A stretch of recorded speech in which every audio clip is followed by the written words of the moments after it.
The year was 2347. Humanity had worked for 200 years to reach this moment. Admiral Grace Mitchell stood in the Great Hall of the Galactic Council, surrounded by aliens from 100 different worlds. Her heart was full of hope. After all the struggles, after all the negotiations, Earth had finally earned its place among the stars.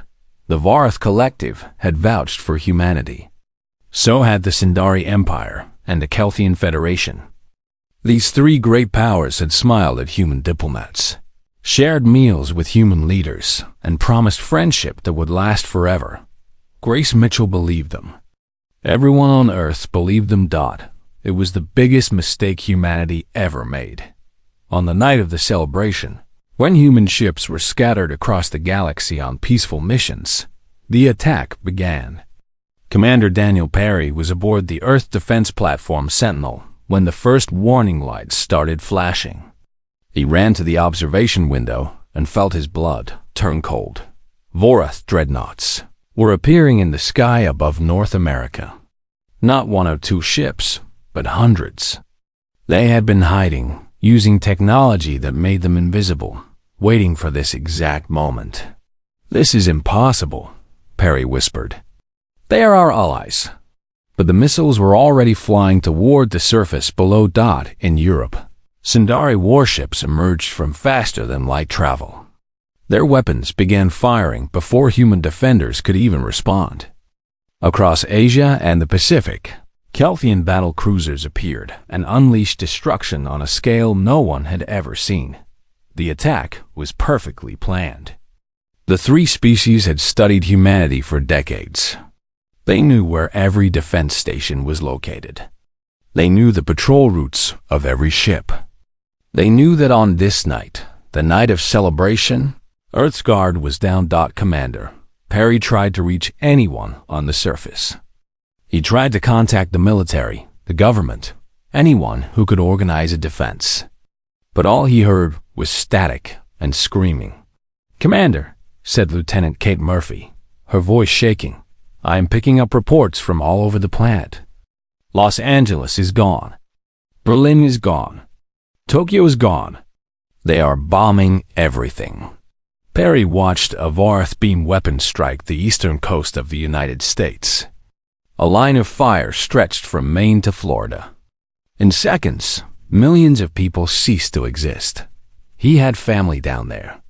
His mother lived in Boston. His sister was in New York with her 3 children. He would never see any of them again. Why? He asked no one. Why would they do this? The answer would come later, but in that moment, there was only death and confusion. Admiral Mitchell was not on Earth when the attack began. She was aboard her personal shuttle, returning from the council chamber where she had just accepted humanity's membership. When the distress calls started coming in, she ordered her pilot to turn around.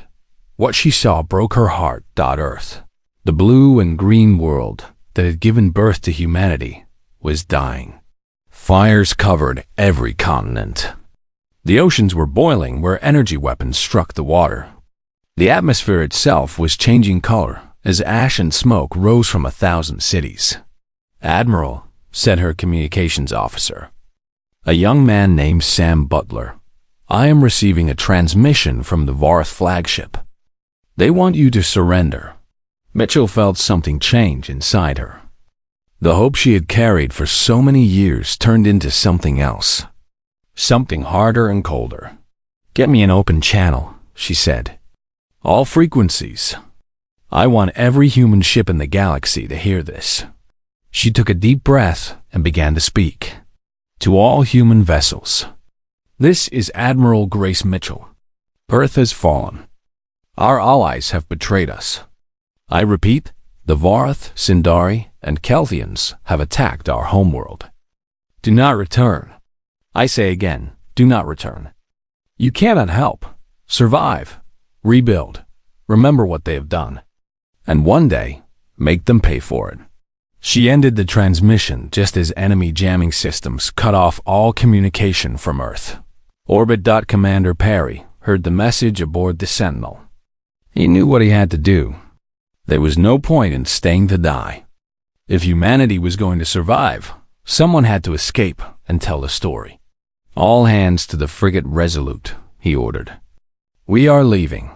Only 47 people made it aboard before the Varus ship started targeting the defense platform. Perry took the captain's chair and gave the order to jump to faster than light speed. The stars stretched into lines of light, and suddenly they were far away from Earth. Perry looked back through the rear sensors.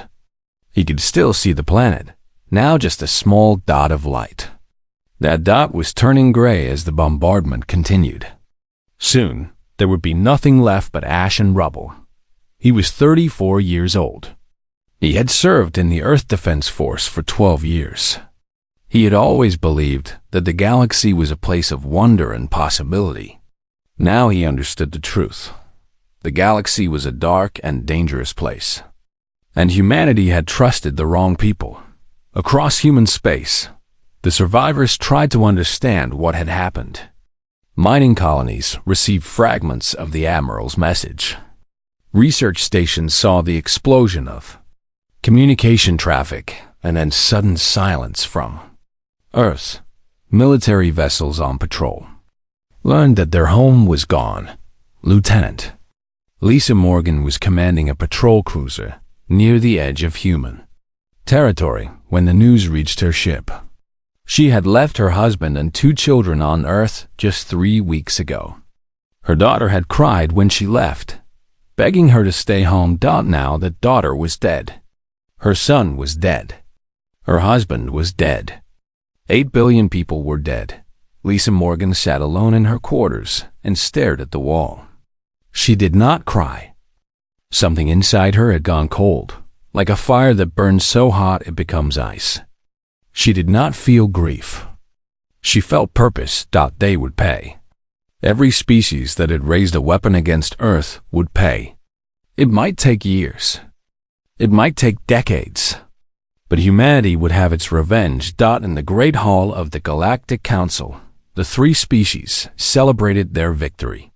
They had removed a threat before it could grow too powerful. They had protected their dominance of the galaxy. They were safe. They had no idea what they had created. The humans they had tried to destroy were not gone.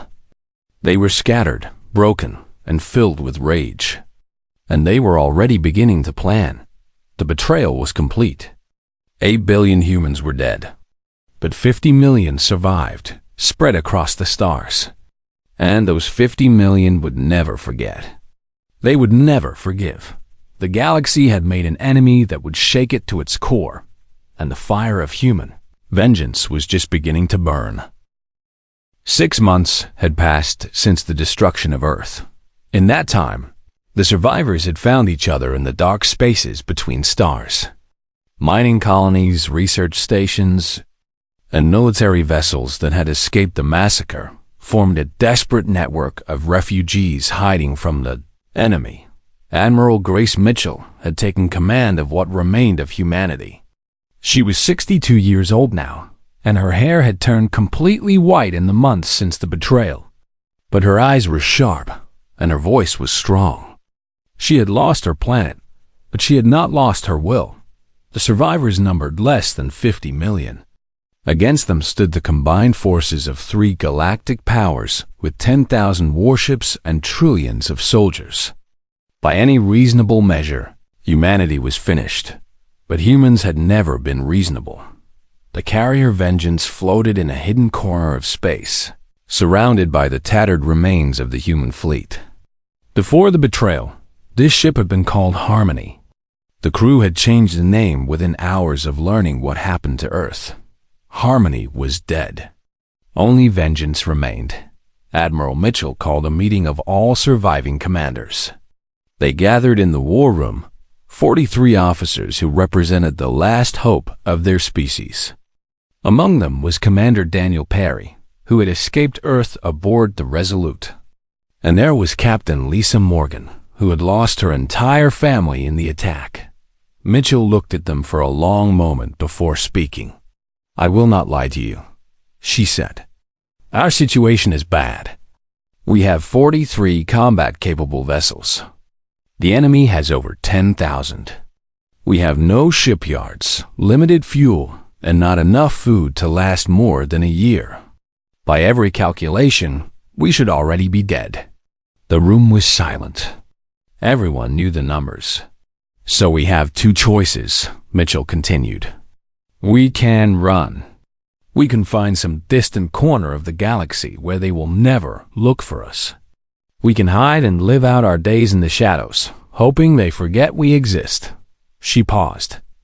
"Or we can make them pay for what they did." Lieutenant Commander Chris Taylor spoke up. He was only 26, the youngest officer in the room. "Admiral, with respect, how can we fight them? The mathematics of revenge are not in our favor." Mitchell smiled, and there was something dangerous in that smile. "Then we change the mathematics. We disappear completely. We find somewhere they cannot find us. And we build. We build ships. We build weapons. We build an army. And when we are ready, we come back and we burn their worlds the way they burned ours." Captain Lisa Morgan stood up. She had not spoken at any meeting since the attack, but now her voice rang clear through the room. "I know a place," she said. "The Vega Nebula. The radiation there makes sensors useless. I did a survey mission there 5 years ago.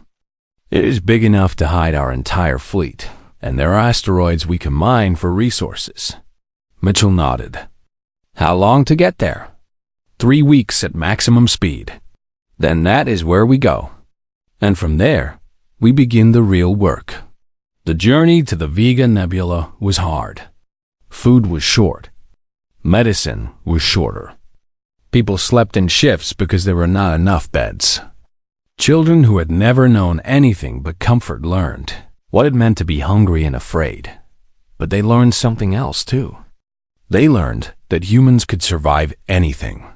They learned that when everything is taken away, you find out what you are truly made of. Captain Morgan became the architect of humanity's revenge. Before the war, she had been an engineer. She had designed some of the most advanced systems in the Earth Defense Force. Now she turned her mind to a single purpose: building weapons that could destroy the enemy. She worked 18 hours a day. Every day. She slept on a cot in her workshop and ate while she calculated designs. The cold thing inside her chest had become her entire world. She no longer thought about her dead children. She only thought about the day she would watch Varus cities burn. Over the first year, the survivors built basic facilities in the nebula. They hollowed out asteroids for living space. They constructed mining platforms to extract metals. They built manufacturing plants that ran around the clock. Every adult worked. Every teenager learned a trade. Even children helped where they could, sorting parts or carrying supplies. There was no room for laziness. There was no time for grief. There was only the work. Admiral Mitchell walked through the growing complex every day. She knew every face, every name. She remembered who had lost family on Earth. She remembered who had escaped alone. These 50 million people were all that remained of her species, and she would not let them down. "We are building something new," she told them. "Not just ships and weapons. We are building a new humanity. One that will never be betrayed again. One that will never be weak again." Commander Perry took charge of training the new military. Volunteers came from everywhere. Young and old, men and women. Anyone who could hold a weapon. He trained them harder than any human soldiers had ever been trained before. "The enemy thinks we are broken," he told his recruits. "They think we are running scared. They have no idea what we are becoming. When we meet them in battle, they will learn the truth. And it will be the last lesson they ever learn." By the end of the second year, the first new ships were complete. Morgan had designed them from the ground up, using every piece of technology humanity had ever developed. But she had also improved on that technology. She had made the engines faster, the weapons stronger. The armor thicker. Lieutenant Amy Sanders, a young tactical officer who had served under Morgan, looked at the first completed battleship with wonder in her eyes. "How did you make it so fast?" she asked. Morgan shrugged. "I stopped worrying about safety regulations. These ships are built for one purpose: killing the enemy. Everything else is secondary." The ship was named Chicago, after the city where Morgan's children had died. Every new vessel would be named for a place that had been destroyed: Dallas, Denver, Detroit, Shanghai, Mumbai, London, Paris. The names of the dead would ride into battle against those who had killed them. By the end of the third year, the fleet numbered 2,000 ships, 2,000 instruments of destruction, built by grieving hands and powered by rage. They called it the Extinction Fleet, because that was what it would bring to their enemies. Admiral Mitchell addressed the fleet before their first mission. "For 3 years, we have hidden in the darkness. We have worked and trained and built. The galaxy thinks we are dead. They think they won. Tomorrow, we show them how wrong they are." She looked down at the assembled ships, row after row of gleaming metal and hungry weapons. "We are not here for territory. We are not here for resources. We are here for justice. We are here to make them feel what we felt when they burned our world. We are here to make the galaxy remember that humanity is not to be destroyed." The fleet powered up its engines. 2,000 ships moved as one, heading out of the nebula and toward enemy space. The time for hiding was over. The time for vengeance had begun. Somewhere far away, on peaceful worlds that had forgotten the species they murdered, the Varath and Sindarian Kelthians went about their daily lives. They had no warning. They had no idea what was coming, but they would learn. Very soon, they would learn. The Varath mining world of Thesan Prime was a beautiful place. Crystal towers rose from the surface, catching the light of twin suns. Millions of Varath lived there in comfort and peace. They had good jobs, nice homes, and no worries about the future. They had also helped pay for the weapons that killed. Earth. Admiral Mitchell had chosen this target carefully. Thesan Prime was not just a mining world. It was a symbol of Varath wealth and power. It was defended by 30 warships that the Varath considered impossible to defeat. Captain Lisa Morgan stood on the bridge of the battleship Chicago and watched the planet grow larger on her screen. She felt nothing. The woman who had once loved sunsets and birthday parties and her children's laughter was gone. In her place stood something harder, something built for war. "All ships report ready," said Lieutenant Amy Sanders from the tactical station. "Good," Morgan said. "Begin the attack." The human fleet dropped out of faster-than-light travel in perfect formation. 100 ships appeared in the sky above Thesan Prime, like ghosts materializing from nothing. The Varath defenders had exactly 11 seconds to understand what was happening. They used those seconds to die. The Varath commander was named Torax. He was a veteran of 50 battles and had never lost. When the human ships appeared on his sensors, he felt confusion. The readings made no sense. These ships were twice as fast as anything in the galactic database. Their weapons were registering at power levels that should be impossible. He opened his mouth to give an order. Then the first missile hit his ship, and Torax stopped existing. The battle lasted 23 minutes. 23 minutes to destroy 30 warships that the Varath had called invincible. The human ships moved through the enemy formation like wolves among sheep. They were faster, stronger, and their weapons hit with terrible precision. Commander Daniel Perry commanded the destroyer Phoenix in the battle. He watched a Varath cruiser break apart under his guns and felt a grim satisfaction. 3 years ago, ships just like the one had killed his family.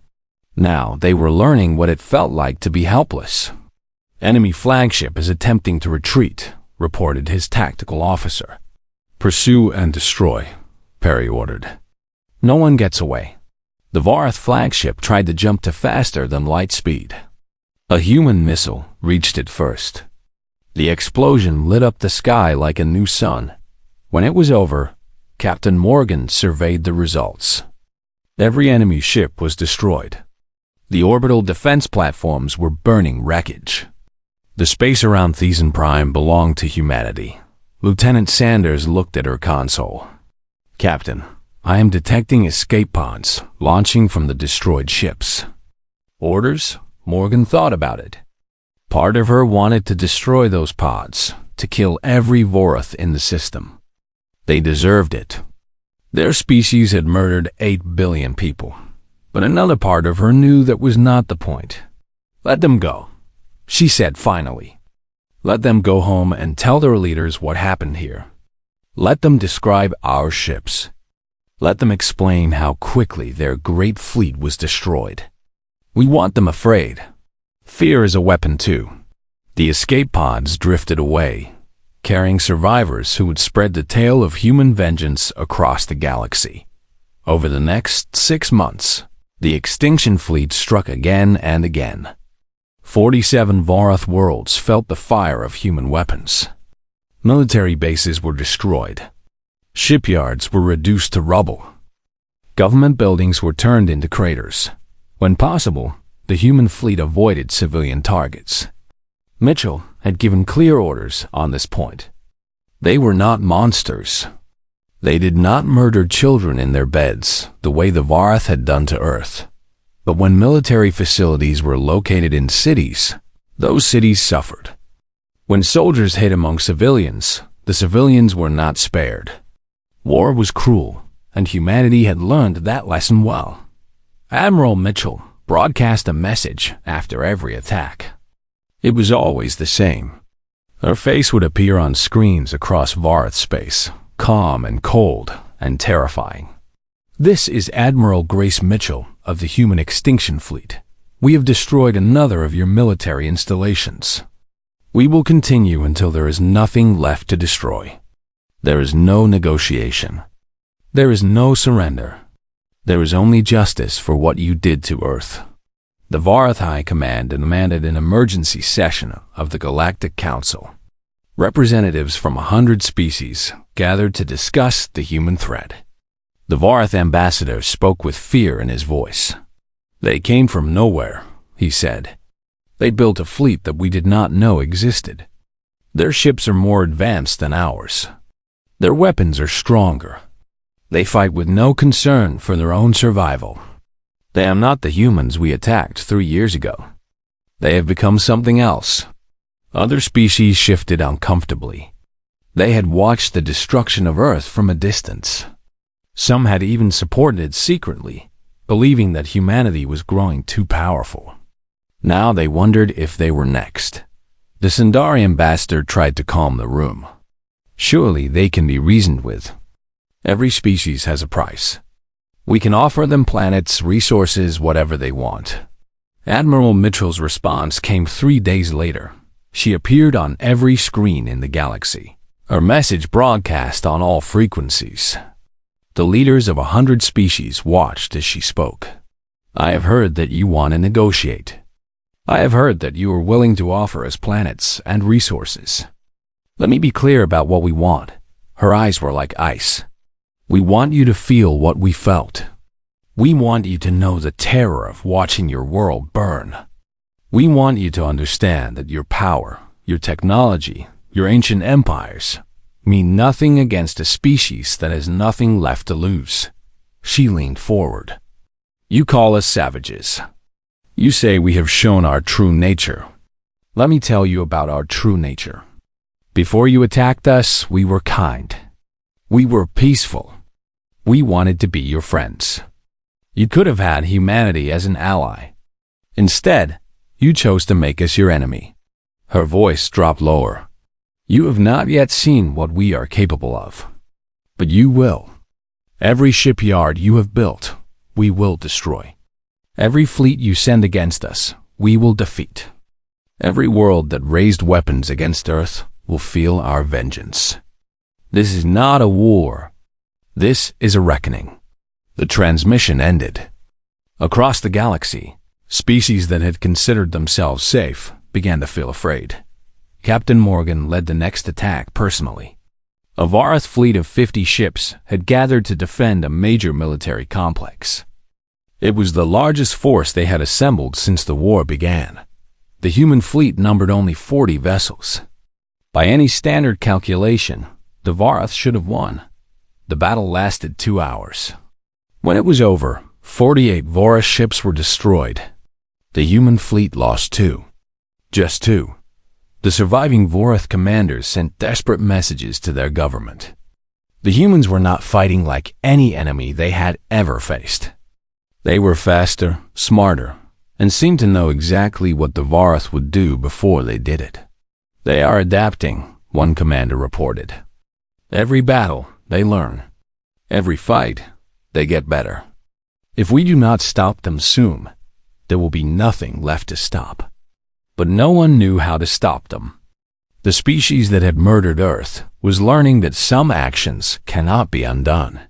Some mistakes cannot be fixed, and humanity was only getting started. The Sindari Empire watched the destruction of Vorath military power with growing fear. Every week brought news of another defeat. Every month saw more Vorath worlds fall to human weapons. The species that had helped murder Earth was paying a terrible price. Emperor Silasvan sat on his throne and tried to calculate a way out. The Sindari had 4 arms and large compound eyes that could see in many directions at once.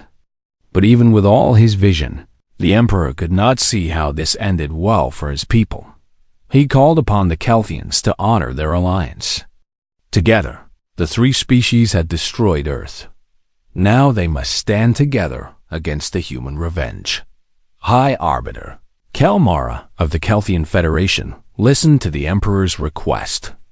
The Kelthians were a cold species, scaled and calculating. They did not make decisions based on emotion. They made decisions based on numbers.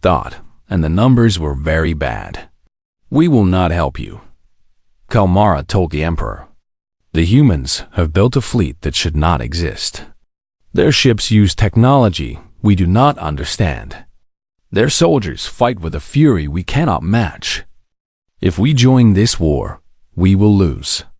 The Emperor's compound eyes flickered with anger. We had an agreement. We acted together against Earth. Now you would abandon us? Yes, Kelmara said simply. We will not sacrifice our people in a war we cannot win. You attacked Earth alone for the first hour of the assault. You can face the consequences alone as well. The alliance that had destroyed humanity was breaking apart. Commander Daniel Perry now held the rank of captain. He commanded the destroyer Phoenix and had earned a reputation as one of the most effective officers in the fleet. His crew loved him. His enemies feared him. He led the assault on Orin Station, the largest Sindari shipyard in existence. 200 human vessels faced a defensive fleet of 500 Sindari ships. It was the biggest battle of the war so far. The Sindari commander was confident. His fleet outnumbered the humans more than 2 to 1. His ships were positioned around the Viner's station in a defensive formation that had never been broken. Captain Perry looked at the enemy formation and smiled. The Sindari were doing exactly what he expected. They were fighting the war they knew how to fight. They did not understand that the rules had changed. All ships, execute attack pattern Delta 7, he ordered. The human fleet split into 5 groups, each one targeting a different section of the Sindari formation. Instead of attacking head-on, they struck from multiple directions at once. The Sindari tried to respond, but their ships were too slow. Their commanders too confused. Captain Lisa Morgan commanded the battleship Chicago at the center of the human attack. She pushed her ship straight into the heart of the enemy fleet, ignoring the damage warnings that flashed across her screens. Keep firing, she ordered. Do not stop until they are all destroyed. The Sindari flagship exploded under a barrage of human missiles. Then the second largest ship followed. Then the third. The defensive formation was breaking apart. The battle lasted 4 hours. When it ended, the Sundari had lost everything. 480 ships destroyed. The station itself was a burning ruin. The human fleet had lost only 11 vessels. Captain Perry walked through the corridors of the captured station. Sundari bodies lay everywhere, engineers and soldiers who had fought to the last. Perry felt nothing as he stepped over them. That part of him had died with Earth. Admiral Mitchell arrived aboard the Vengeance to accept the Sundari surrender. Emperor Silasvan had come personally, desperate to end the war before his entire empire was destroyed. The Emperor dropped to his knees before Mitchell. His forearms spread wide in a gesture of complete submission. "Mercy," he begged. "We can offer you anything. Reparations, technology, resources, worlds. Whatever you want, we will give it. Just stop the killing." Mitchell looked down at him with cold eyes. "I want to understand something first," she said. "Why did you do it? Earth was no threat to you. We wanted nothing but peace. We came to the galaxy with open hands, asking only for friendship." The Emperor was silent for a long moment. "You were growing too fast," he finally admitted. "Your population was increasing at a rate we had never seen. Your technology was advancing faster than any species in history. In another century, you would have outnumbered us. In 2 centuries, you would have surpassed us. So you decided to kill us before we could become a threat." Yes, the Emperor could not meet her eyes. "The Council calculated that you would eventually dominate the galaxy. We had to act while we still could." Mitchell nodded slowly. Her face showed no emotion. "Then you were right to be afraid," she said. "Because the humans you tried to murder were gentle. They were kind. They believed in peace and cooperation. Those humans would never have threatened you." She leaned closer. "But those humans are dead. We are what remains. And we will never forget what you did." The Sundari Empire surrendered completely. Their military was disbanded. Their shipyards were destroyed. Their government was restructured under human control. They were allowed to keep their worlds and their lives, but they would never again be a power in the galaxy. News of the surrender spread across the stars. Species that had watched from the sidelines began to send messages to the human fleet. They wanted to make clear that they had not supported the attack on Earth. They wanted to promise friendship and cooperation. Admiral Mitchell ignored most of these messages. She knew that many of these species had watched Earth burn and done nothing to help. Some had even secretly provided resources to the attackers. Their friendship meant nothing now. Captain Morgan focused on the next phase of the war. The Varath were nearly defeated. The Sundari had surrendered. Only the Kelthians remained. "They will not be easy," Morgan told the Admiral. "They've been preparing for this since the day of the attack. Their defenses are stronger than anything we have faced." Mitchell nodded. "How long do you need to prepare?" 6 months. "We need to repair our damaged ships and build new ones. We need to train more soldiers. And we need to study their defenses and find weaknesses. You have 6 months. After that, we finish this." The Kelthians watched the destruction of their former allies with cold calculation. They had refused to help the Sundari, hoping that the humans would be satisfied with their revenge against the other 2 species. But High Arbiter Kelmara knew better. The humans would come for them eventually. They had to come. The Kelthians had helped plan the attack on Earth. Kelthian ships had bombed human cities. Kelthian weapons had killed human children. There could be no forgiveness for that. So the Kelthians prepared. They built defensive networks around their worlds. They armed their population. They trained every citizen to fight. They would not run. They would not surrender. If the humans wanted Kelthian blood, they would have to earn every drop. Across the galaxy, other species watched and waited. The war between humanity and the 3 betrayer species had changed everything. The old powers were falling. A new order was rising, and at the center of it all stood humanity, forged in fire and loss, fighting with nothing left to lose. The final battle was coming. The final campaign against the Kelthian Federation lasted 18 months. It was the bloodiest conflict in human history, and it would change the galaxy forever. The Kelthians had prepared well. Unlike the Vorath and Sindari, they had not assumed the humans would be easy to defeat. They had built defensive stations around every important world. They had armed their entire population. They had stockpiled weapons and supplies for a long war. But preparation was not enough. Against an enemy that had nothing left to lose. Admiral Lisa Morgan now commanded the entire human assault fleet. She had risen from captain to admiral through skill and determination, becoming the second most powerful officer in the human military. Only Admiral Mitchell outranked her. Morgan gathered 600 ships for the assault on the Kelthian homeworld. It was the largest fleet humanity had ever assembled. Every vessel was named for a place that had died on Earth, and every crew member carried memories of what had been taken from them. The Kelthians gathered their own fleet above their planet. Every ship they could find, every weapon they could build. It was their final stand. If they lost this battle, they lost everything. Lieutenant Commander Amy Sanders stood beside Admiral Morgan on the bridge of the Chicago. Sanders had been with Morgan since the beginning, since the dark days when humanity was scattered and broken. "Admiral," Sanders said, "the Kelthians are broadcasting a message. High Arbiter Kelmora wishes to speak with you." Morgan nodded. "Put him on screen." The Kelthian leader appeared. His scaled face was calm, his eyes showing no fear. Kelthians did not show emotion the way humans did. They calculated and planned, even in the face of death.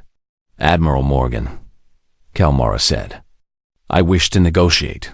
There is nothing to negotiate." "Perhaps there is. We can offer you valuable things. The location of every remaining Vorath military base. Intelligence on species that secretly supported the attack on Earth. Technology that will ensure human power for generations." Morgan was quiet for a moment. She had learned patience during the years of war. She had learned to control the fire inside her. "Do you know what I was doing when your ships came to Earth?" she asked. Kelmora said nothing. "I was teaching my daughter to ride a bicycle. She had just learned to balance on her own. She was so proud of herself. She looked at me with such joy." Morgan's jaw tightened. She was 7 years old. Her name was Emma. The Kelthian still showed no emotion. "I understand your loss. But personal grief should not guide the fate of nations." "Personal grief?" Morgan almost laughed. "You think this is about my grief? This is about 8 billion people. This is about children who never had a chance to grow up. This is about a species that trusted you and was murdered for that trust." She leaned forward in her chair. "Your people made a calculation. You decided that our lives were worth less than your comfort. You turned us into numbers on a chart and concluded that those numbers favored our death." Her voice dropped lower. "Now, we have made our own calculation, and the numbers do not favor you." The transmission ended. Across both fleets, soldiers prepared for what was coming. The battle above the Kelthian homeworld was the most terrible humanity had ever fought. The Kelthians did not surrender. They did not retreat. They fought with the desperation of a species facing extinction. The first wave of human ships struck the outer defenses. Missiles and energy beams filled the space between the fleets. Ships exploded on both sides. Crew members died in fire, and vacuum. Captain Daniel Perry commanded the destroyer Phoenix in the center of the battle. His ship took heavy damage in the first hour, but he refused to withdraw. "Keep fighting," he ordered his crew. "For Earth, for everyone we lost. Keep fighting until there is nothing left." The Phoenix destroyed 3 Kelthian cruisers before a missile finally tore through its engines. Harry gave the order to abandon ship. He was the last to reach an escape pod. Admiral Morgan pushed the Chicago deeper into the enemy formation. Her ship was the largest in the human fleet, and it drew fire from every direction. The armor plating that Captain Morgan had designed years ago held against attack after attack. "Target the Kelthian command ship," Morgan ordered. "All weapons, maximum power." The Chicago's guns spoke with thunder. The Kelthian command vessel tried to evade, but it was too slow. The first shots crippled its engines. The second wave destroyed its shields. The third tore through the hull. High Arbiter Kelmara died in that explosion. The leader who had calculated that Earth should burn died when human fire came for his own ship. The battle lasted 12 hours. When it was over, the Kelthian fleet no longer existed. 112 human ships had been destroyed, along with their crews. But the Kelthians had lost everything. Admiral Mitchell arrived aboard the Vengeance to accept the surrender. The new Kelthian government, hastily formed in the chaos of defeat, had no choice but to agree to any terms she demanded. "You will disarm completely," Mitchell announced. "You will pay reparations for 300 years. You will help us find any species that secretly supported the attack on Earth. And every Kelthian child, for every generation to come, will learn what their ancestors did. They will learn about Earth. They will learn about the betrayal. They will never be allowed to forget." The Kelthians accepted. They had no other choice. 20 years passed. Admiral Grace Mitchell retired to a space station that orbited the place where Earth had once been.